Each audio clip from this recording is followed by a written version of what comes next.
నీవు నేను మనందరం ఎవరికి కావాలి? దేవుని యేసయ్యకు కావాలి. దేవునికి స్తోత్రాలు. హల్లెలూయా. యేసయ్యకు కావాలి. రెండోది, ఇప్పుడున్న మనందరం ఎవరికి విలువైన వారిని? దేవునికి. దేవునికి స్తోత్రం. హల్లెలూయా. నీ మాటలకు నువ్వు విలువ కాకపోవచ్చు, నీ ఇంట్లో ఉన్న అధికులకు నీ విలువ కాకపోవచ్చు, నువ్వు ఎవరికి విలువైన వారిని? మూడోది, ఆయన్ను మన హృదయంలోకి ఏం చేయాలి? గాడిగా తన వీపు మీదకి ఎవరు ఎక్కించుకోవాలి? సింహాసనంలో కూర్చొని పెట్టుకోండి. ఇప్పుడు ఈ హృదయం అనే సింహాసనం మీద ఎవరు కూర్చోవాలి? నీ కాలికి మట్టి కూడా. నమ్ముతున్నావా ఈ మాట?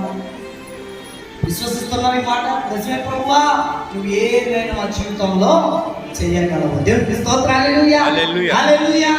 ఇంకా ఐదో విషయం ఏం నేర్చుకున్నావు అంటే, దేవునికి నీ నుండి ఏదైనా అవసరమైతే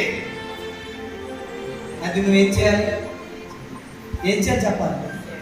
నీ నుండి దేవునికి ఏమైనా కావాలి, హృదయం కావాలి, మనసు కావాలి, ఆరాధన కావాలి, చప్పట్లు కొట్టడం కావాలి, ఆ మహిమ కావాలి, సమయం కావాలి, విడిచిపెట్టి నువ్వు నా దగ్గరికి రావాలని రకరకాల విషయాల విధానాల్లో నువ్వు దేవునికి కావాలన్నప్పుడు నువ్వు సైలెంట్ గా ఆయనకి సరెండర్ అయిపోవాలి.